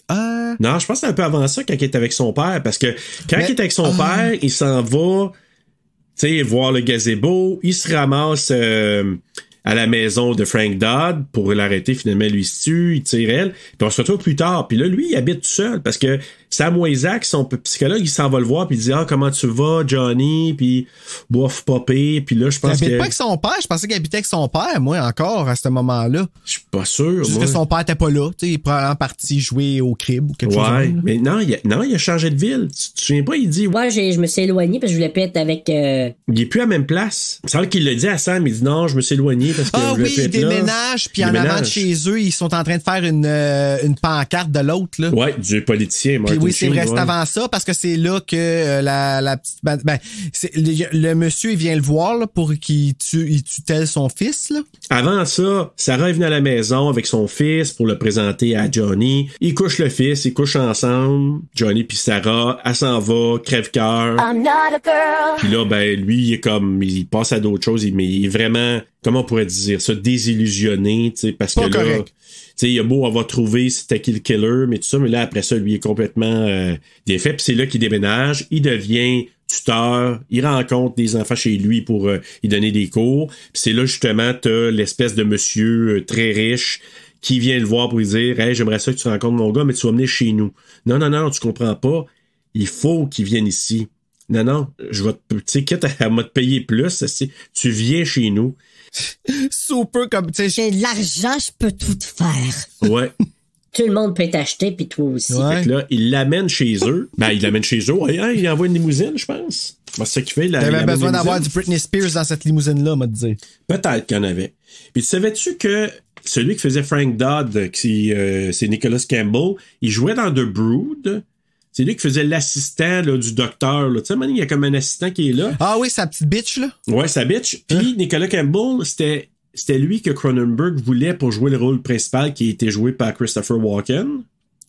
Pourquoi c'était lui qui voulait? Ben, parce qu'il le connaissait, puis il voulait le placer là comme, tu sais, que c'était un acteur qu'il connaissait, puis il voulait l'avoir comme le rôle principal. Mais Stephen King, lui, il aurait aimé voir Bill Murray. Je vois tellement pas Bill Murray dans ce rôle-là, moi. Non, mon Dieu. Mais tu sais, peut-être qu'il a voulu montrer comme d'autres skills que Bill Murray avait, puis peut-être que, je sais pas. En tout cas, peut-être qu'il avait aimé le film Ghostbusters aussi. En tout cas, moi, ben, il était pas sorti encore, fait que je vois pas qu'il l'aurait vu, mais en même temps... Ben, il y a peut-être un Shining. Peut-être. Tout est dans tout. C'est Dino De Laurentiis, finalement, qui a demandé d'avoir un acteur connu pour être le lead, et c'est là que Christopher Walken est apparu. Savais-tu aussi que pour le faire sursauter, parce que là, on l'a pas dit, mais quand il y a ses visions, Christopher Walken, tu sais, il fait comme des sursauts. Oui, il y a comme des petits spasmes. Et la musique, moi, je sais pas pourquoi ça me rappelait Friday the 13th. Tu sais, on a dit tantôt au début avec Paramount, là. Ouais, tu sais, l'espèce de bruit, là, on dirait que ça me ramenait à Friday the 13th. Mais sais-tu qu'est-ce qui se faisait finalement? Ah non. Non? Non, ben j'ai comme peur un peu. Il tirait un coup de fusil à côté de lui. Voyons, Chris, c'est quoi leur problème au monde de faire ça? Mais un instant, c'est Christopher Walken qui a demandé de tirer. C'était des balles à blanc, un Magnum, un 357 Magnum, puis il tirait. Fait que c'est ça qu'il faisait sursauter, mais c'est lui qui a demandé de faire ça. Pas capable de sursauter tout seul, là, c'est? Non. Pas du tout. D'ailleurs, on n'a pas nommé tantôt, là, mais dans la partie du gazebo, la fille, là, supposément qu'elle s'attendait pas à se faire déchirer sa brassière puis d'être exposée de même, elle a sorti du plateau en beau tabarnak. Ben, on l'a pas vu. Ben oui, on a vu ses seins. Ah, tu vois, ça a passé complètement par-dessus ma tête. Là, je peux comprendre, là, mais c'est parce qu'il a déchiré, tu sais, il a ouvert son gilet, puis là, il a enlevé, puis là, elle avait les seins nus, fait que là, je pense qu'elle s'attendait pas à ça. Finalement, ben, j'aurais été en tabarnak, moi, tout, si je m'en serais pas entendu de me faire... Hey! Ouais, et surtout, en plus, qu'il avait l'air de faire frette. Très frette, qui en parlait, ouais. Là, c'était très, très, très froid. Mais bref, c'est ça. Donc là, il va chez le gars, puis c'est là, c'est comme un prétexte aussi, parce que le politicien, comment il s'appelle, là? Ben, c'est Martin Sheen, Greg là. Stilson. Stilson, ouais, c'est un S. Il venait de rencontrer le père là, du gars, je pense qu'il s'appelle Roger Stewart. Ferait chier. Il vient pour lui serrer à la main puis il donne un macaron. Hey, ça, là. Ah ouais, mais ça, là. Ça m'est déjà arrivé, ça, moi, de me faire donner un... Ah ouais. Mais écoute, moi, ce que je trouve aussi dans cette scène-là, parce que là, il donne le macaron, puis là, il s'en va. Là, c'est comme le premier contact, parce que s'il avait donné la main là, ben, il aurait eu probablement la vision tout de suite, mais là, vu qu'il a donné le macaron, il est parti. Ce que j'ai aimé aussi, c'est que le père du garçon, il s'appelle Roger Stewart, lui, il dit à un moment donné à Johnny, il dit, ouais, il dit... C'est pas que je le considère tant que ça. Mais c'est comme s'il dit... Je l'encourage parce que j'aime mieux l'encourager au cas où qu'il gagne, je vais être dans ses bonnes faveurs. S'il gagne pas, ben so be it. Ouais, parce qu'il a peur de lui, là. C'est très stratégique. C'est pas parce qu'il l'aime, puis il dit. Moi, j'ai aimé ça quand il mentionnait ça à Johnny. Fait que c'est ça. Donc, il rencontre le jeune homme, il crée vraiment un super bon lien avec le petit gars aussi. T'sais, oui, un petit peu trop proche, par exemple. Ah, tu trouvais? Ben, c'est pas dans ses bras à lui que j'aurais pleuré, mettons, tu sais. Ah, ouais. Ça, j'ai trouvé ça un peu... OK. Mais le contraire, ça aurait passé, là, mais... Ouais. J'ai trouvé ça touchant parce que le petit garçon, clairement, son père, il est pas là, puis il a pas... il y a pas d'affection pour lui. C'est l'oiseau! C'est à vous, là! Le violon. Hey, c'est ça que tu vas prendre pour le Dead Zone? Oh mon Dieu Seigneur, non, ces chansons-là me fait pleurer, je suis pas capable. Hey, j'écoutais ça quand j'étais jeune, là, avec mon petit vinyle, ma petite valise que je peux emmener dehors, là, puis de René Simard avec ses cheveux, comme le petit garçon, là, puis les souris, là, tu sais. Mais écoute, là, il touche la main en voyant le petit garçon, là, il réalise qu'il y a une vision des joueurs de hockey qui tombent dans le fond d'un étang. Il se dit, OK, ça va y arriver au petit gars, je veux pas que ça t'arrive. Puis là, il dit au père, je sais que vous allez jouer au hockey, mais s'il vous plaît, faites pas ça, laissez-les pas faire parce que j'ai eu la vision. Puis là, le père, juste pour le rassurer. OK, c'est pas grave, non, ça va, on le fera pas. Mais le tabarnak, il le fait. Mais heureusement, le petit gars qui dit non, moi, j'y vais pas, je vais pas jouer là. Je préfère jouer à mon Commodore 64. Oui, vous tous, j'ai remarqué que je jouais. Oui! J'ai jamais eu ça, mais c'était juste avant moi. Moi, j'ai eu un Atari. Écoute, moi, j'en ai pas eu, mais j'avais mon ami dans mon village, Simon. Salut Simon. Qui, lui, avait un Commodore 64. Et quand j'allais chez eux, je capotais, là. J'ai joué à des jeux là-dessus à l'époque, puis c'était vraiment une coche au-dessus de l'Atari parce que les graphiques étaient un petit peu plus réalistes. On s'entend, là. Avant 22, c'est rien. C'était avant Atari, moi, ça. Oui. C'était avant Atari? Non, c'était à peu près dans le même temps, je te dirais. Pas mal dans le même temps parce que les graphiques, en tout cas, je me souviens, c'était à l'époque révolutionnaire. Là, maintenant, on rirait de ça, là. Mais c'était une coche parce qu'Atari, écoute, un jeu de baseball, là, moi, j'avais joué à Atari, le jeu de baseball, c'était une ligne, là, puis le bonhomme fait ça de même. Allez, mon Dieu, vous avez pas vu ça, ben moi, j'ai eu un beau spectacle. Hey, imaginez quelqu'un qui... Il avait l'air d'un hot dog, là. Met les mains le long de son corps, puis qui se fait aller les épaules en même temps. Un hot dog qui fait la truite. Et voilà. À vous, là, c'est vraiment ça. On pourrait dire ça. Tu sais, genre, un hot dog qui fait le bacon aussi, là, tu sais. Quand j'ai joué au baseball sur le Commodore 64, il y avait une foule, il y avait littéralement, là, des bonhommes, c'était pas des lignes, là. Tu sais, le bonhomme qui court. Vive le Commodore! Hey, le Commodore, j'ai adoré ça. Bref, lui, il préfère jouer au Commodore. Puis là, ben, finalement, ce qu'on s'aperçoit, c'est que le lendemain, Johnny, parce que là, Johnny, il est plus le tuteur, le père, il a dit... Sac ton camp, je vais plus te voir ici. Puis il dit... il a dit en esti. Il a dit, il va arriver, t'as quoi? Puis tout ça. Fait que finalement, le jeune, il va pas. Puis Johnny, il apprend dans le journal que, je pense que c'est le lendemain, qu'il y a eu une tragédie, des enfants sont morts, il appelle, mais finalement, il apprend que le petit garçon, il est pas mort. Finalement, il a écouté ce qu'il avait à dire, puis il est pas allé. Mais c'est-tu des jeunes du groupe d'hockey que lui avait organisé? C'est pour ça qu'il était down de hockey? Oui. Ça, j'étais pas sûr si c'était ça qui était arrivé. Fait qu'il a fait quand même sa game d'hockey, mais sans son fils. C'est ça. Wow, bravo, papa! Puis finalement, ça a pété, puis les autres jeunes qui étaient là, sauf son fils, sont décédés. D'ailleurs, je te disais tantôt, dans la bande-annonce, on le voit, là, les enfants qui tombent. Puis on voit les enfants caler. Finalement, c'était des filles qui étaient habillées là, dans les sauts comme telles. C'était des genres de... Comment on appelle ça? Des plongeuses professionnelles. Ben, c'était dans un bassin. Commence à faire de la grosse nage synchronisée. Non, mais c'était dans un bassin comme... tu sais, qui ont organisé pour ça. Une genre de piscine organisée pour ça. Puis là, la glace, c'est un genre de cire qu'ils ont mis sur le top, qui a comme durci. Puis là, ils ont laissé tomber les personnes. En tout cas, c'est vraiment artisanal, mais la créativité, Bruno. Quelle mort horrible, sérieux. Tu sais, c'était très crédible, là, assez pour me donner le frisson de comme... Parce que moi, c'est quelque chose qui me fait capoter quand que je vois que ça arrive dans un film, tu sais, qui sont pas... c'est arrivé dans un film avec Megan Fox récemment, Till Death, je pense. Là. Ouais, j'ai pas vu par exemple encore. Ça gèle le top, là, faut que tu frappes, mais tu sais, dans l'eau, t'as pas toute ta force, là, non plus. Ah, my God, là, tu peux pas remonter. C'est horrible comment moi, j'ai des frissons affaire-là, juste même d'en parler. chose. Je viens comme claustrophobe au bout, là, je capote, là. Ouais, t'es pris, là, non, mais ça, mais en tout cas, c'était vraiment bien tourné, puis c'était, tu sais, quand tu dis le génie de la créativité, tu sais, la direction artistique, de dire... Hey, on va faire que ça comme ça. Bon, mais comment on fait pour faire comme de la glace, puis il passe à travers la glace? Ben, on va mettre un genre de cire qui va pogner, puis après ça, on va les laisser tomber à travers de ça. Ben, on va les tuer pour vrai. Ben oui. Puis là, on s'en va au meeting électoral. Sarah puis son mari qui rencontre. Son mari, probablement, qui est pas tout à fait à l'aise de rencontrer Johnny aussi. Il se retrouve par hasard lorsque Craig Stilton, il fait sa campagne. Puis là, il se souvenait de l'avoir déjà croisé avant, là, chez Roger Stewart. Puis elle a pas de misère, pas en tout à se trouver en face de l'homme avec qui a trompé son mari, en avant de son bébé, comme elle a pas de misère, pas en tout à... Non, pas de scrupule. Allô Johnny, je te présente mon mari, puis tu sais, là, c'est comme très, je sais pas, tu sais. Quand je couche avec, je pense à toi. Ben, tu sais, je pense que c'est ça qu'elle a dit sans le dire. Mais c'est ça. Puis là, quand il serre la main de Stilton, là, il y a la vision. Puis là, c'est quand même une vision un peu plus longue. Il voit Johnny, pas Johnny, mais Stilton, qui est rendu président des États-Unis. Puis que là, il veut vraiment envoyer des missiles nucléaires sur la Russie. Ce qui est quand même assez bouleversant, ce qu'on entend présentement. Ouais, là. j'ai pas aimé ça. Ouais. J'ai pas aimé ça voir ça parce que c'était comme too close, tu sais. On sait pas l'autre fou là-bas là qui est puis je dis l'autre fou parce que on s'entend là, c'est comment il s'appelle Poutine. Moi, je n'ai plus remangé depuis ce temps-là, hein. Ah non, moi non plus. Tout ça pour dire que tu sais ça fait peur de voir que ça fait combien de temps que ça dure cette histoire-là. Ça fait combien de temps qu'on a peur de la Russie, tu sais, avec ces armes-là. Ça date de très très longtemps. À l'époque, on en parlait déjà. Tu sais, il parlait de la guerre froide à l'époque, tu sais, entre les États-Unis et la Russie. Froide. Oui.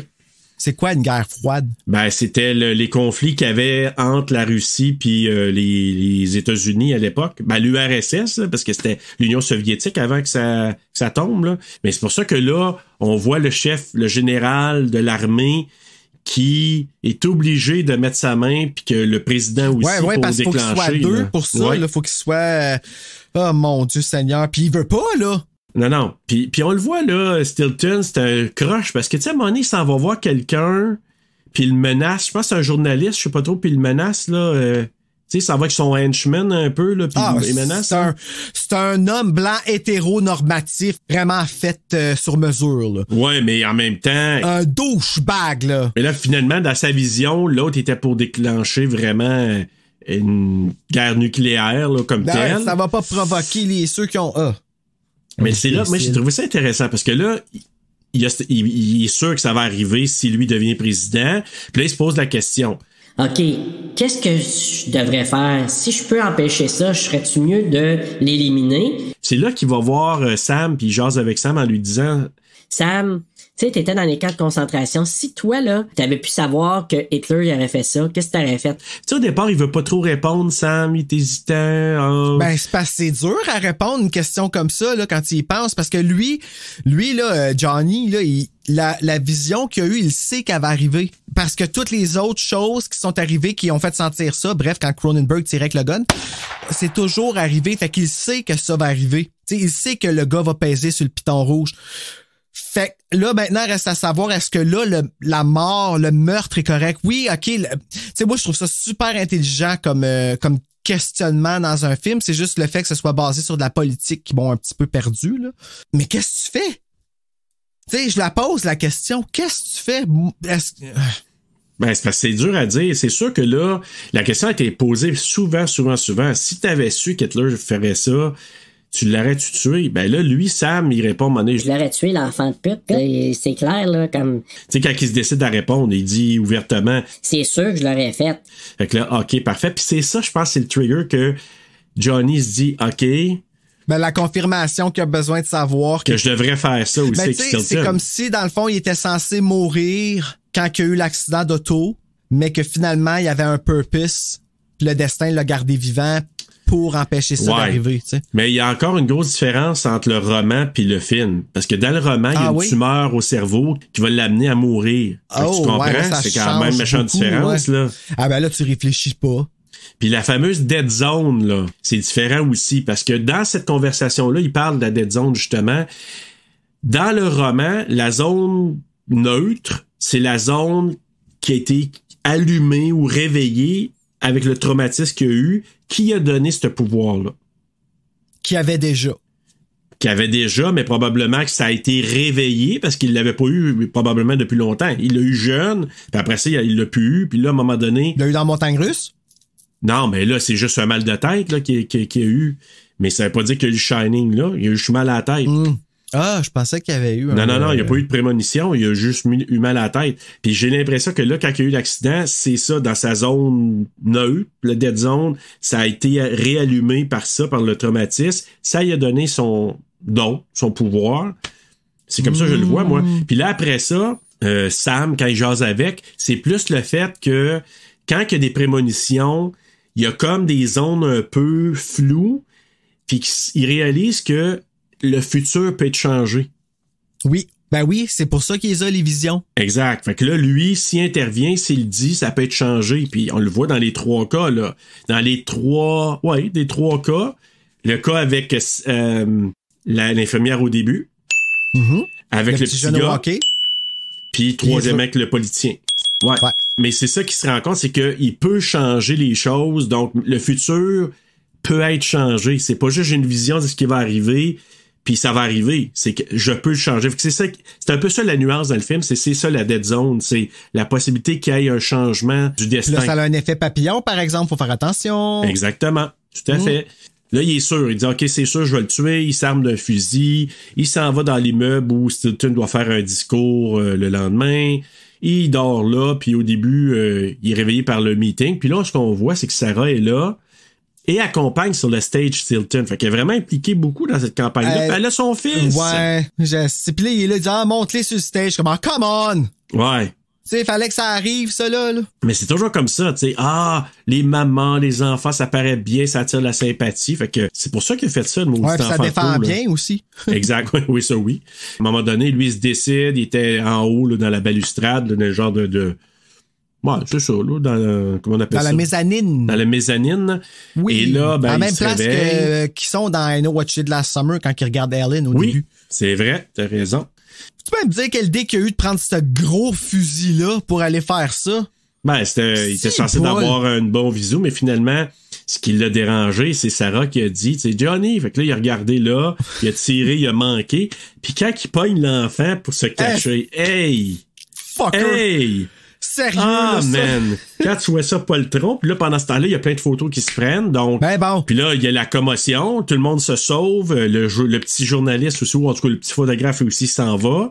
Puis là, dans la commotion, ben là, pendant ce temps-là, il vient pour leur... Tu sais, il peut pas le tirer, il a l'enfant dans les bras, puis son espèce de bras droit, son henchman, qui réussit finalement, il tire Johnny, puis Johnny passe par-dessus la balustrade, puis il tombe en bas.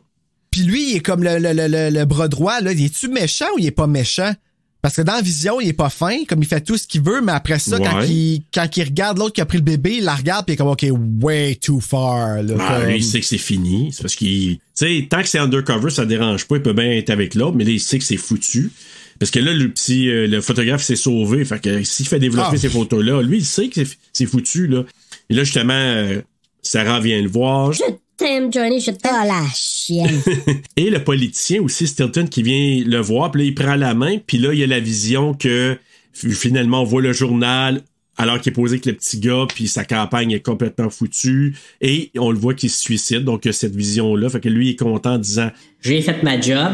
Il meurt dans les bras de Sarah. Sarah et sa mère. Et voilà. Sarah et sa coupe. Et sa coupe. Et elle lui dit Johnny, je t'aime. Pendant que ça se termine. Ben, elle a une chance qu'elle a dit ça. Elle a dit, Bruno. Donne-toi au moins ça. Ben, justement, c'est là.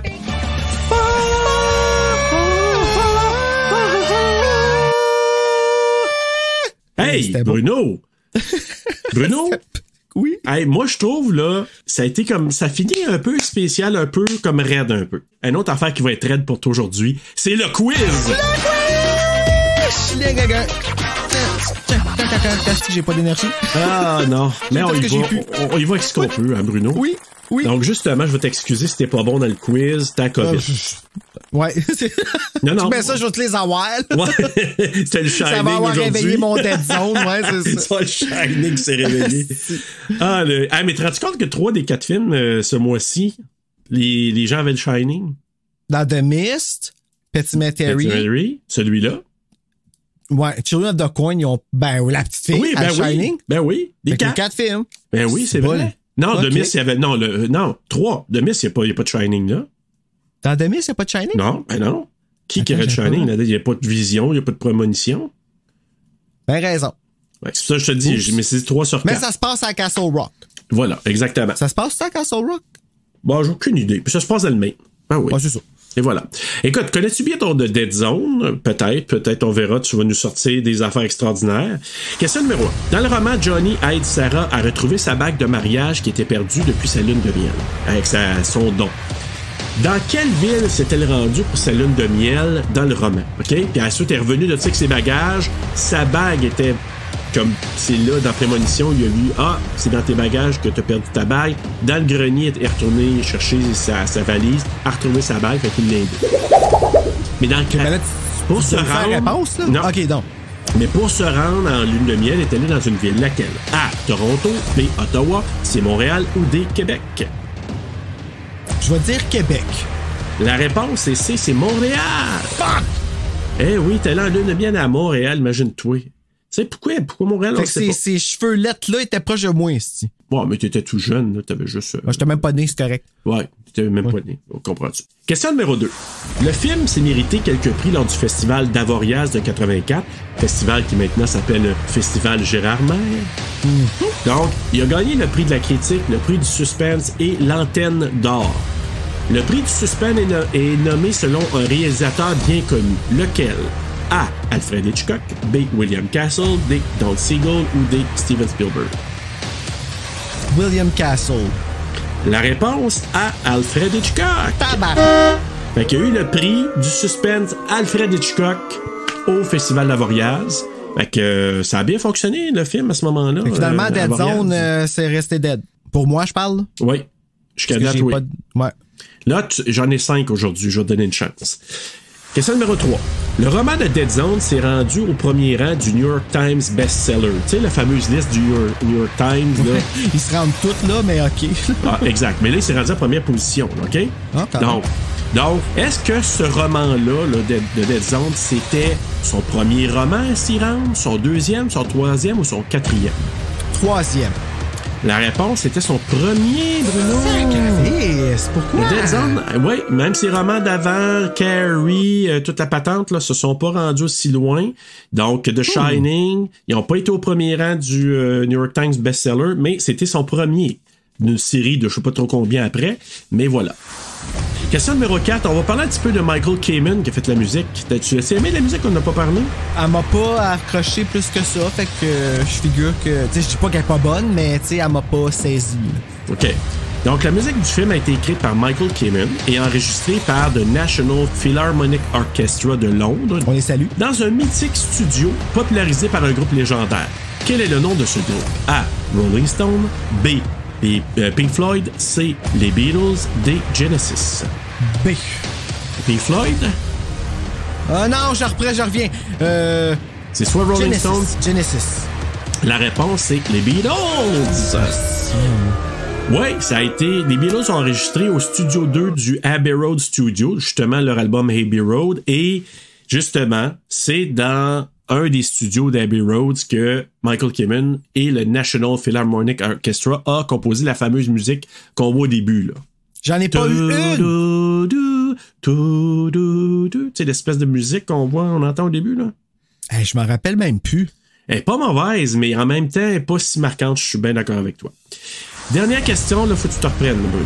OK? Je vais essayer. La scène où on voit la chambre en feu de la petite fille, Amy, je pense qu'elle s'appelait, ça a dû être filmé à nouveau parce que l'on voyait un toutou sur une étagère. Le studio à qui appartenaient les droits du personnage menaçait de poursuivre les producteurs de The Dead Zone en disant « n'est pas d'affaire là. » Eh oui, je le sais. Mais c'est qui ce personnage-là? A. Alf. B. Raggedy Ann. C. E.T. ou D. Cookie Monster? Je vais dire Alf. Je l'aime, Alf. Il est vraiment beau, Alf, mais c'est pas ça la réponse, Bruno. C'est E.T. C'est E.T. Ah! Ok, ben je l'ai eu. Demi-point. J'ai changé avant que tu le dises, ouais, ah c'est ouais? ça. OK, ouais. Je te donne un demi-point, mais non, je me sens généreux, je te donne un point. Ouais, besoin, ouais. sur 5. Tu m'as dit que t'aimais Alf, puis après ça, E.T., c'est un bon... Ouais, c'est ça. Mais oui. Pourquoi? C'est quoi? Qu'est-ce que ça change qu'on le voit, ton E.T., dans l'image sacrifice? Ben, je sais pas. Peut-être parce qu'il brûlait, je sais pas. Oui, mais c'est de la free promo que t'as là. Tu sais, c'est tata, là. Je sais. Je suis bien d'accord avec toi. Mais voilà. Écoute, ben, ça fait le tour de notre quiz aujourd'hui. Ben, ça fait 1 sur 5. Ouais, yeah! Okay. Un forcé, mais bon. On va aller vers les coups de cœur et coups de couteau, mon cher Bruno. Moi, mon coup de cœur, c'est vraiment paysage, décor, tout autour. Là, j'ai trouvé que le film était super beau, les plans de caméra. En tout cas, la version restaurée sur le Blu-ray, là, en tout cas, c'était magnifique pour vrai. Pour ce qui est de mon coup de couteau, je pense que c'est vraiment tout l'aspect politique. Puis je pense que c'est parce que la face que Martin Sheen il fait, c'est qu'elle me revient pas. Comme il a vraiment, tu sais, il était vraiment bon là. Tu sais, tu la regardes, j'avais l'impression de regarder Trump. Tu sais que sa face de, ça te ferait du bien d'y écraser la face d'un train à lui là. Tu sais là comme. Ouais, genre, mais tu sais à quel point qu'il est bon là, absolument. C'est ça, tu sais. Puis le monde qui le suit, t'as juste le goût des comme c'est dégueulasse. Fait que, puis tu sais, ça paraît. Ça paraît que c'est un crosseur. Ça paraît qu'il est en train de crosser le monde, tu sais. Fait que tu vois le monde qui le suit pis t'es juste comme, vous êtes donc ben tout niaiseux, tu sais. Fait que ouais, c'est ça. OK.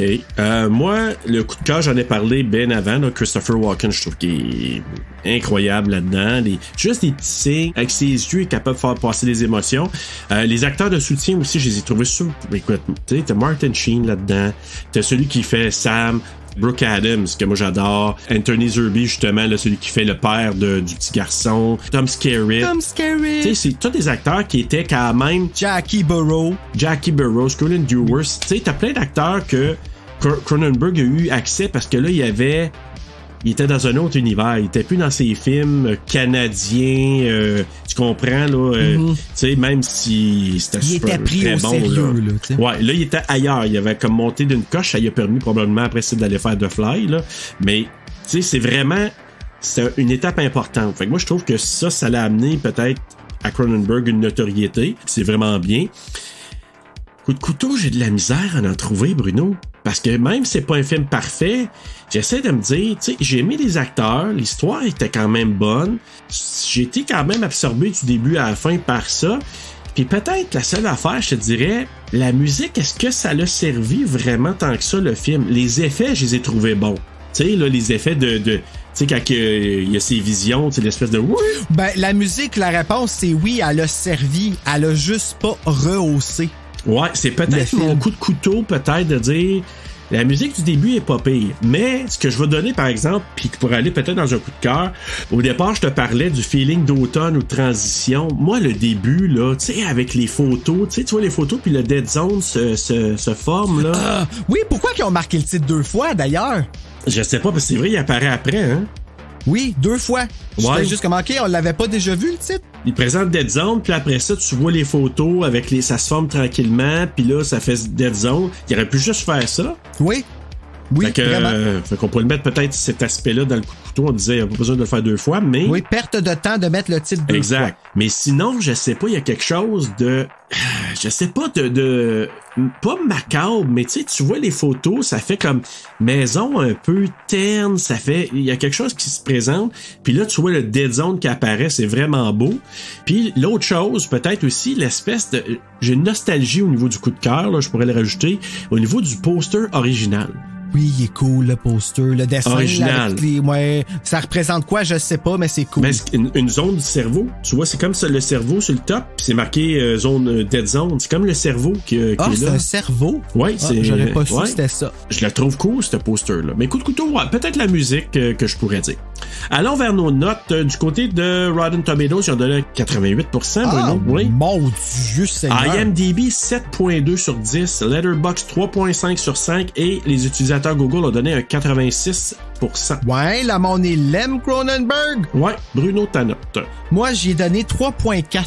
Oh boy, on va être proche aujourd'hui, puis toi? Ah oui? Ah. Ouais.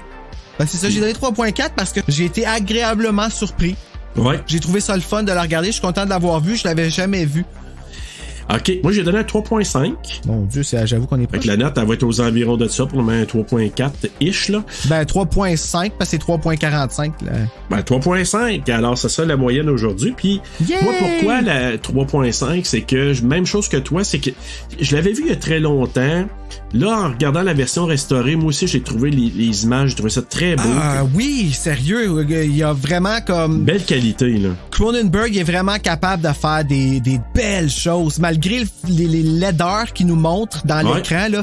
Avec ce film-là, il nous a vraiment montré qu'il pouvait nous éblouir. C'était magnifique, ce film-là. Puis, ce que j'ai trouvé bon aussi, c'est que c'est un, tu l'as dit au tout début, c'est un Cronenberg qui sonne pas tout à fait comme un Cronenberg. Tu sais, comme si tu regardes le film, là, tu te dis, OK, ça a changé un peu son genre. Ben, c'est parce qu'on a comme, tu sais, veux pas, moi j'ai des préjugés, veux pas, parce que, tu sais, ce que j'ai vu, je me suis fait une image de quel genre de film qu'il fait, pis tout ça, fait que c'est pour ça que je m'attendais à ça. J'étais comme, mon Dieu, ça fait... Même la vibe est pas Cronenberg. Ça sent pas dans un monde bizarre, rien, tu sais, c'est... Mais, par contre, ça fait très Stephen King. Oui, ça oui. Ça fait vraiment il s'adapte très bien, I guess. Là. Puis moi, je veux te dire, le fait d'avoir écouté les commentaires de Mark Irving puis toutes les special features, ça m'a redonné, je sais pas, un petit coup d'amour pour ce film-là, parce que moi, à l'époque, je le trouvais sombre. Je sais pas, j'avais jamais vraiment comme trippé sur ce film-là. Puis là, de le redécouvrir en l'analysant, moi, j'ai vraiment aimé tout le... Tu sais, je vais donner un exemple. Tu sais, le façon de mettre la lumière sur les acteurs quand ils organisent les pièces. Parce qu'il y a beaucoup de séquences que Mark Irvin, il disait que c'était filmé le soir ou la nuit. Puis, on voit, ils sont dans des pièces, ils se parlent, mettons son neuropsychologue, là, Sam, puis lui. Puis tu vois la fenêtre, à un moment donné, c'est éclairé. Puis ça se passait la nuit. Fait que c'est de la manière qu'ils ont éclairé ça pour que ça fasse comme si c'était le jour. Fait que ça, c'est vraiment là, de la technique. Mais il parlait aussi, il dit, remarque quand on voit ce personnage-là, dans cette scène-là, il y a le visage un peu moins éclairé parce que il y a un côté plus dark. Fait que lui, Mark Irvin, ce que je trouve, c'est ça la force d'un bon DOP, là, c'est de dire, je vais regarder le script, c'est quoi l'émotion, dans quoi qui est ce personnage-là, il est dans un côté plus evil, je vais l'éclairer de même. Regarde comment c'est pas fin, comment c'est pas bien pensé de dire, je vais pas juste éclairer parce qu'il faut que ce soit telle affaire. Ouais, mais je vais me baser ça sur le script. Sans les mots, il te communique quelque chose que ton cerveau va enregistrer. Tu sais, il faut que tu penses à ça. On pense pas tout ça là, quand ce qui se cache en arrière d'un film. Là. Ouais, non, bravo Cronenberg, je suis très impressionné de ton travail. Ouais, puis je vais donner un main d'applaudissement aussi à Mark Irvin parce que je trouvais que c'était vraiment bien éclairé, c'était vraiment bien photographié. Tu sais, je te parle de Dean Cundey souvent, ben Mark Irvin, là, bravo, parce qu'il fait de la du bon job. Là. Ben oui, voilà. Fait que, on va le saluer. Merci, Marc. Écoute, on a terminé notre mois de Stephen King, mon Bruno. Déjà. Ça va vite, hein? Faut en remettre ça. Ouais, mais là, on s'en va dans un mois qui est vraiment assez fantastique aussi. Moi, ce qui s'en vient, ça va être assez... Ben oui, parce qu'on s'en va faire un de mes films préférés, qui est La Faculty, la semaine prochaine. Oui, les enseignants. Oui, les enseignants avec un A. Oui. Mais pas au début. Dans le milieu. Non, c'est saignant. On saigne, tu sais. Exact. Oui, on rentre dans le mois des envahisseurs. Puis c'est drôle, hein, parce qu'on aurait eu tendance à penser qu'on l'a déjà fait à cause qu'on a fait Invasion of the Body Snatchers. Mais là, on va faire un autre Body Snatchers en plus pendant ce mois-là. J'ai hâte, je l'aime, ce film-là. Ah, moi aussi. Avec Bruce Willis. The Faculty, c'est le fils spirituel de Body Snatchers, d'Invasion of the Body Snatchers. Ben oui, vraiment, c'est la version Williamson. Voilà. Fait que dans le fond, là, on va avoir quasiment un 2 pour 1, une pierre deux coups, Bruno. Oh, une pierre deux coups. Une pierre deux coups. On va le dire comme faut. Bon. Parce que dans le même mois, on va avoir 2 genres de Body Snatchers. Donc, The Faculty, Body Snatchers, on va avoir dans le cul. Dans le cul avec le Joker français. Voilà. Donc, Bad Taste de Peter Jackson, que j'ai déjà commencé à regarder parce qu'il a passé sur Frisson. Oui, je l'ai enregistré ce matin. Oh, man. OK. Je l'ai pas écouté encore, moi. C'est quelque chose. Moi, je soulève... en tout cas, on en reparlera. Et le dernier... Oh non! Hey, on en a 5. On a Krampus. Oui, ben lui, tu sais, il sort du mode, mais en même temps, c'en est un. C'est un envahisseur, là, là, il s'en vient prendre d'assaut cette famille-là. Hey, j'ai hâte de le voir, ça. Puis on revient encore avec Christophe. On dirait que Christophe est rendu Noël. Ben oui. C'est weird, hein? On va l'appeler Christophe Noël. Wow, oui, Christophe Noël. Et probablement le retour aussi de Barry Town aussi. On verra. Oh, ben oui, il va revenir. Et le dernier, et non le moindre du mois, Bruno. Hey, moi, je dis toujours la chose, mais c'est l'effroyable. Ouais, chose. Je sais, c'est l'effroyable chose. Tu aimais le logo? Ouais. Il est beau, le logo, hein? Très beau. Ouais, oui, je te comprends. Mais écoute, on a quand même tout un mois qui s'en vient pour vous. Fait qu'en attendant, parce que vous allez avoir vraiment là plein de films à aller voir, puis vous savez, là, on vous le dit à l'avance, ça vous donne tout de suite l'occasion de vous péter un festival de films d'envahisseurs. Puis quoi de mieux qu'un bon film aussi d'hiver avec The Thing. Vous allez avoir vraiment là, beaucoup de fun, puis nous aussi. Puis Bruno, en attendant d'aller voir Josh Hartnett se faire envahir. Faites de beaux cauchemars.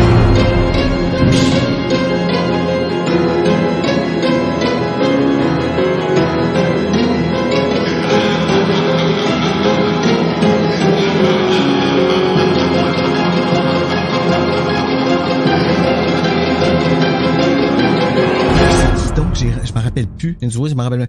Mais la personne m'a donné un macaron puis elle a continué. J'étais comme what the fuck ça j'ai trouvé ça aussi pire que Steph Curse qui me prend pas à la main pendant son show. Quand j'étais jeune, j'étais allé voir un show de Steph Curse. Ouais. J'étais avec mes cousines, puis il a pris la main à toutes mes cousines autour de moi, toutes les filles autour, mais moi j'étais un petit gars. Il a jamais pris ma main. Tabarnak. Bon. Hey, je suis sorti de là le cœur brisé ben raide. Tu peux plus entendre Nicky Breaky Dance sans avoir une peine.